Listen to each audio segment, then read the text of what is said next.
Alright, for the YouTube. So today we got a good amount done here. Got the turbo off. Downpipe undone. Power steering pump off. I don't have any like clamps or anything because I don't want the fluid to go everywhere. But I got to rebuild the pump, so we're leaving that off for now. And we got new timing belt, new tensioners, idler, and all that stuff on. So it's hardest part done. So we found out that the timing belt was adjusted wrong previously. The auto adjuster was out a little over 3/4 of the way out when I took it off, which it should be. I don't know if you'll be able to get a picture, get it in here and look, but there's a pinhole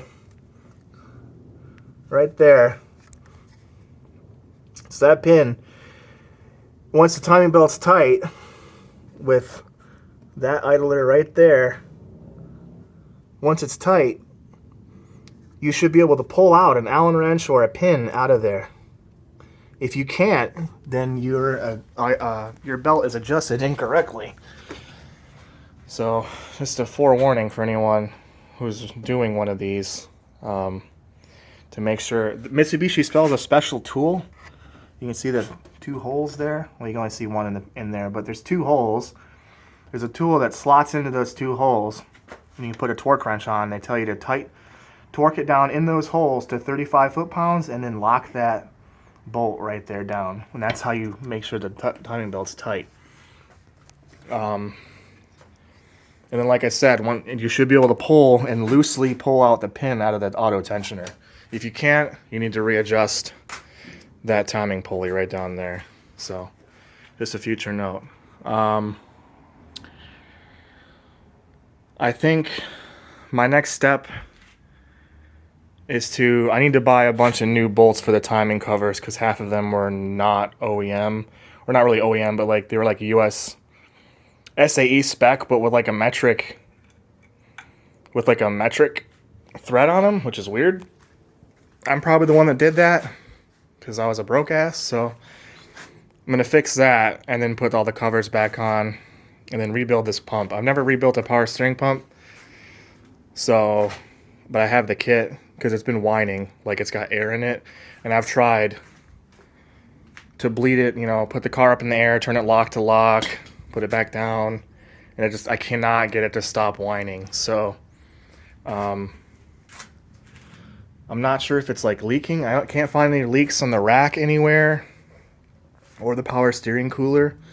There's some moisture down here on this line right here, which is one of the return lines for the cooler, but it seems to be okay. Like, I think it's just grime and dirt from the road. There was like, because there used to be like this like foam protector on it. So I'm not exactly sure. So I'm hoping the rebuild fixes this. So that's my next thing on my agenda. I need to order a new gasket for there because it looked pretty old. I didn't see any like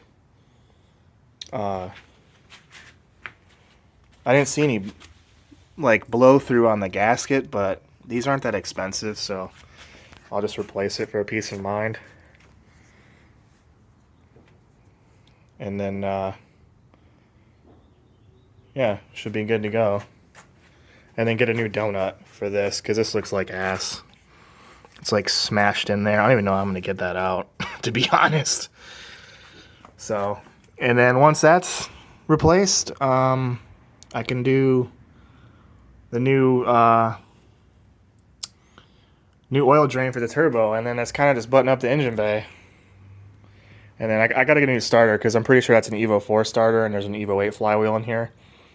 And there's like a slight difference between the two. I don't remember, and I'm sure someone can comment if they know. But there is a difference between those two, so just need to replace it and should be good to go.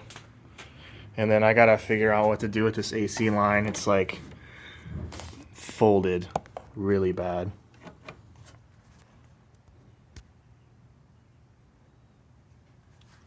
Like it's, I don't know if that's gonna cause a restriction or what and get real cold there. I have no idea. But I might heat it up with a torch and try to bend it back. And hopefully that works. It should be good. It's getting closer. Just need to get that done and button back up and we'll be good to go. I got a new serpentine belt too. The old one actually doesn't look too bad, so I'm going to save it, put it in the trunk just in case. There's no cracks in it or anything. It's not dry rotted, so might as well save it. So you never know. But I'll give another update here. I'll be working on it in a few more days. We picked up a Subaru Forester, so I'm selling the Saab. So I need to replace the fuel sender unit in that because it's the gas gauge doesn't work. It stopped working like 3 weeks after we bought the car. So I'll give another update soon. But power steering. There's a joke for power steering stuff. If you guys watch a video, one of my really old ones from like 10 years ago, you'll understand.